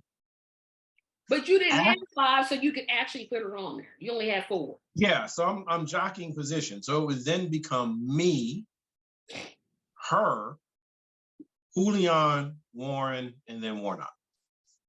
Yeah, but like I said, it's hard for us to think. It's hard for me to think about who should run. I have no problems thinking about who shouldn't. Oh, I can sit here and go all day. Ted Cruz, Abbott. Anybody on a Republican ticket? Anybody? Just like if you're Anybody? Republican, don't run, but you know they're going to run somebody. I used to be able to say, and I still probably still say, John Kasich. I just don't like how religious he is, but John Kasich on the Republican side, he doesn't disgust me. The guy that stood up against the Republicans on the Jan 6 committee. I was gonna say Kissinger. Yeah, that guy. I could see him, but now we're out. I don't have. Wait a minute, but you didn't say Liz Cheney. She stood up against it. Because I know Liz Cheney too well. So no. Her loyalties it wasn't so much that she was standing up against Trump because of Trump, because she voted with Trump all the way along. Where she finally stood up against Trump was when he was so egregious with breaking the laws, and she was breaking the party that her father built. So if not for that, she would have went right along with Trump still, because she's still the same person she was before.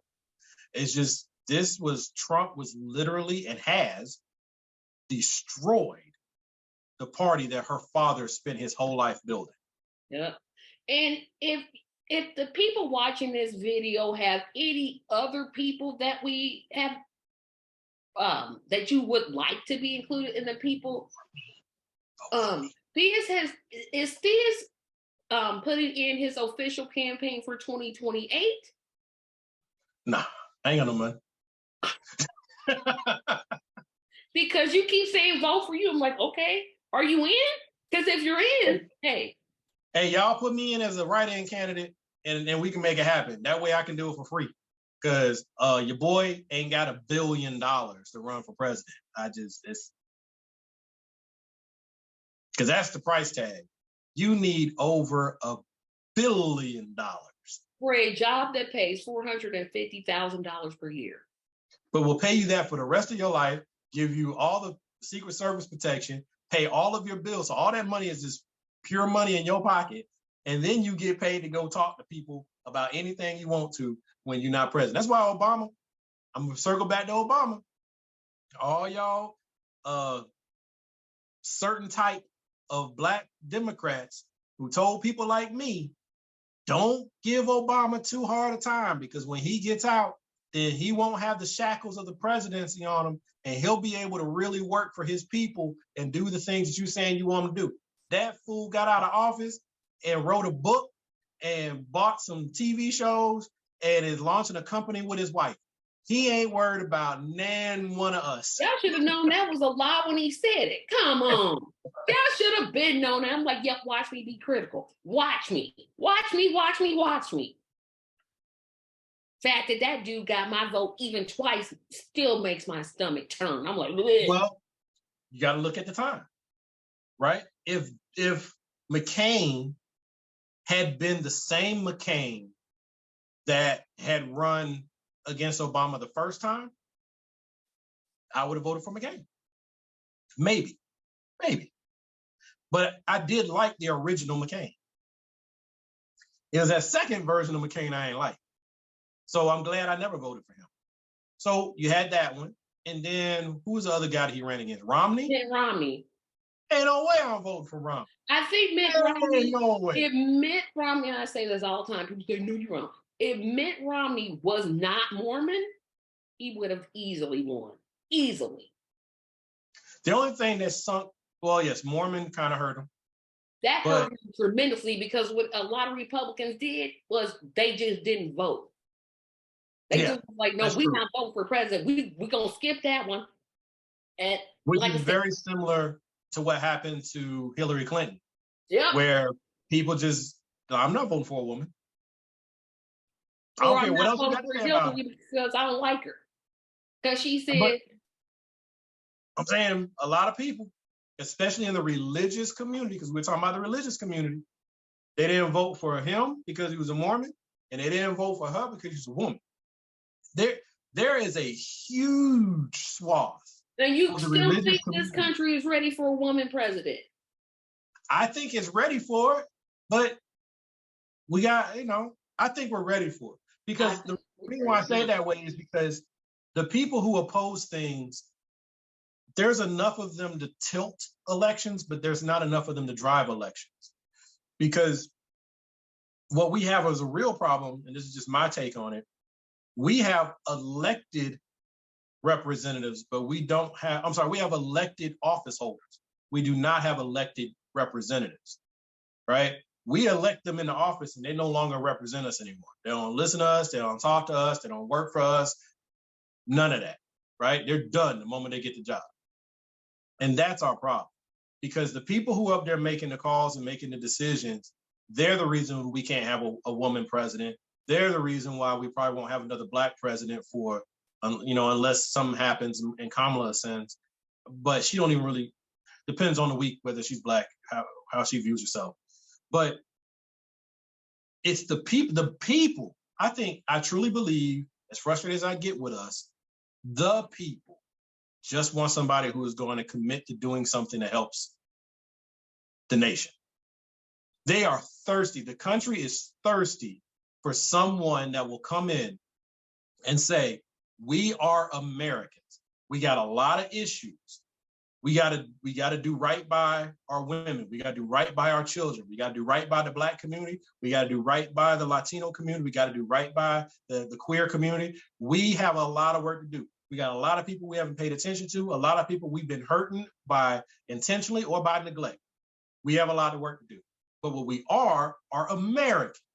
And Fierce, I wish I could agree with you, but this country is not ready for two things: a gay president and a woman president. We're not ready. I ain't ready for a gay president. I'll tell you that right now. Just not. We're not.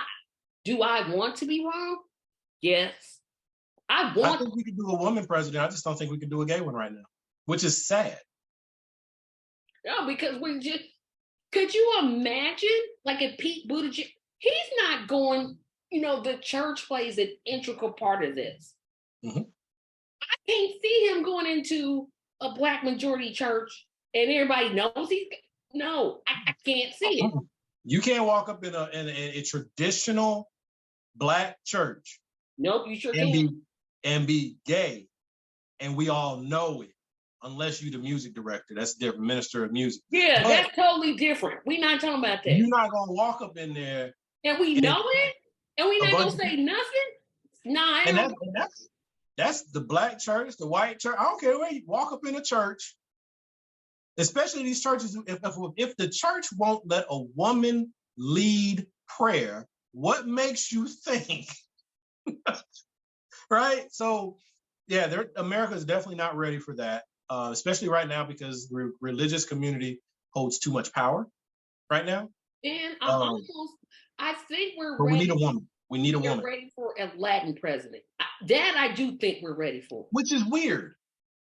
But we could get a Latin president, but we can't have an Asian one. I think we could have an Asian president. Here's why we couldn't. No matter where that person is from, they will be called Chinese. Or Japanese. And that may not even be their heritage. They may be Vietnamese. It doesn't matter where they're Korean, from. American. It wouldn't matter where they're Chinese. from. they immediately would be called Chinese, which means that your sympathies are with the Chinese government, and that's it. That's how ignorant America is. And yet you still think, you still believe, oh, we're ready for what? No, we're not. I do believe so. This is partly why Hillary lost. This is why what's that lady from North Carolina that don't know that she's Indian? Oh, Nikki Haley. Yeah, Nikki Haley, she's gonna lose. That's why Michelle Bachmann didn't win the nomination when she ran. That's why Elizabeth Warren didn't win the nomination. Well, she didn't win because they just put Biden, said, this is who you gonna get. You get who you. But Americans, if you ask the average woman, they will say women can't lead. Which is sad, but that comes out of the religious community. That does not come from the non-religious woman. It does not.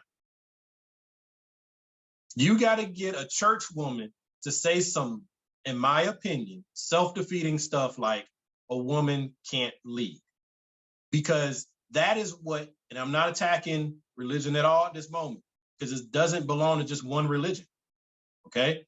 Where they have decided that women are not supposed to have authority over men. So at that moment, if that is a tenet that in part of your belief system, you will not let a woman be president because now she's in charge of men, and that's just not okay. She's in charge of the military? Oh no, she's the commander in chief. No. We barely accept women in the military. We got female generals. We will side eye. I'm talking about us. Yes, true. And they don't let them be in combat roles at the level that they should. No, they should. They could be nurses. They could be nurses. They could be med techs. They could be in the administrative roles in the military. But carrying a gun and fire? Oh no. But you know the reason why for that, in my opinion, is America is very sexist. Newsflash. Yeah. America is extremely sexist. So if and this was proven during one of the Iraq wars. No, I think it's the Afghanistan war. If you take one of our women hostage, well, one of our white women hostage, because there were two soldiers that I can remember that got taken hostage during the Afghanistan war. There was the white lady, and then there was the black lady who was on the supply convoy. They went after both to get them. But for that white girl, they went in, boy. They'll throw 3,000 men at it to go get that one woman. And so long as we're sexist, that's going to be the case, which makes, in a weird, perverse way, it makes it a liability having a woman in a combat role, because we're going to make decisions that aren't based on, okay, that was one guy. And other countries have women in their military, no problems. But a lot of them, I mean, let's just be real. America is not as advanced as it claims to be. Sure We're technologically advanced, but we are socially stunted, right? The very concept of saying that because a woman can't, en masse, because there's exceptions, because a woman can't pick up as much weight as a man, she's not as important as. That's just the dumbest. I don't get it. For a thinking society, we think a lot. Focused on who can think. We're a thinking country. We don't think a lot. We do not. But this discussion has went way, and I mean way over. I thought this was going to be an hour, but it's a Thea's trademark discussion. But we got up into who we don't want to see as president. I'm telling you what, I'm almost wanting to make that a whole show. Just be like, now let's just discuss who shouldn't run. Make me president. Write me in. But that means everybody got. But you have to be a declared candidate to be a write-in. There's steps you have to take. All right, so 2032. You have to file your papers federally. I want y'all to help me run for president 2032. And the reason why I need to push it out that far is because if Trump wins the next election, me and my family won't be in the country for a few years. So just want to put that out there. I already worked out the plan with my wife. Trump wins, we selling the house and we going somewhere overseas, and we can come back in a few years. Y'all can be mad at me, But I'd rather y'all be mad and okay than be here and be traumatized. And what would be that site so that people can contribute to your campaign that you don't have? Well, because I haven't announced my candidacy yet. Yeah, that's what I was gonna say. First, you have to see the way it works. You have to file your papers with the federal. But not in 2032. No, not when I'm running 2032. Right now, I just need to build support. Like that one guy you interviewed, his whole plan was the people will support me. You're talking about an exploratory committee. I'm saying before that, remember the guy you interviewed, and he was like, he wanted to be president. He wanted to be president. And we said, well, what's the plan? And he said, the people.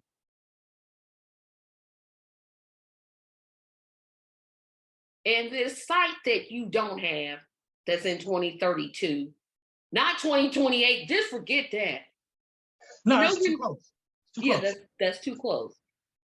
So when we might still be overseas. Becomes more serious about this, because I don't believe he's serious. I know I'm playing around, but seriously though, I do think that ideas that I hold would be great as a president. But I don't really think I would be the guy for president. But I am seriously considering, I'm saying it out loud, I am seriously considering finding out what I need to do to run as an independent in my state for our state senate. I am really starting to my brain is really starting to itch, because I'm like, there are things that need to be done, and these knuckleheads running around in our legislatures across the country are really making things really bad.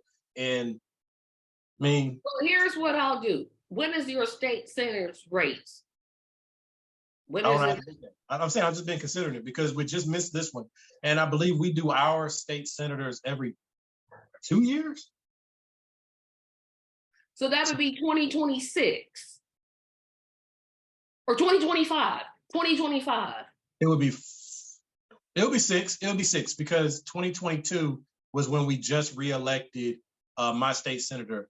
I'm not gonna say his name, but when he got reelected, and the funny thing is, my personal state senator, I can't think of anything bad he's done. I just know that he ain't did nothing. Like, no town halls. You've been in office since 2018, I want to say. No town halls. Because I look for town halls. I like to go to town halls and hear what these people are saying. No town halls. You know, we got all this stuff going on with the abortion ban that's passed here in Georgia. Why ain't hear nothing from you? Why? I get newsletters from my House representative, but I don't get nothing from you. Yeah. So when you become more serious, you know, there's a spot on the Tracy show for you. If you let me come. I will let you come. As long as you're not a Democrat or Republican, you are welcome. And see, that's the other thing I got to figure out, because I would be independent, but because of the way my state works, in order to be on the ballot, you got to be a Democrat or a Republican. So I might have to run like a Bernie, and because my voting record is Democratic, so I might have to run as a Democrat. You can't be on the show then. Right. So it's all about what we'll see. There's a thing, right? My principles are based on what my political objectives are and how I want to serve people. Where I need to tie into this messed up political system to do that, that's tactical. So if I need to be a Democrat, fine, I'll work with the Democrats. I already work with them anyway. I can't be a Republican. And if I can do independent, then do so be it. But yeah, I think that part is tactical. You just got to make a decision, because if Bernie, because all y'all love Bernie, if he was so stuck on I can't be a Democrat, then all the things that he has been able to push the party to do, and the energy that he created, and all the people he brought into the political system, none of that would have happened. Thank you. And tell us where we can find you. You can find me at complexsimpleman.com. That was quick. Okay. Well, everybody, I said I wasn't going to chop this up, but looking at how long we took, this might be a 2-hour video, so I might chop it in half. Like to have one video, have the next. I don't know yet. I haven't made up my mind yet. But remember to please smash, obliterate, destroy that subscribe button, please. My goal is 1,000 subscribers by the end of this year, and I am stuck at 115. Comment on this video. I rarely, and I mean rarely, get a comment. So I would appreciate any comments. Like this video, share this video. Join me Tuesday for me ranking the top 5 cereals, the 5 bottom cereals, and we'll meet you back here next week when I discuss more political topics, and more. Well, we kind of did veer off into politics, the whole discussion with me ranking the 5 people you want to see run and not run. But I try to just talk about things that I have on my mind. So I might talk about why food competition shows get on my nerves again, but we'll see. But remember to have a great day. Get involved in your community, make a difference, and be the change that you've always wanted to be. Have a great day. Hey, Tracy. In Georgia, our senators do 4 years. He was elected in 2019, and so his next time won't be until 2024.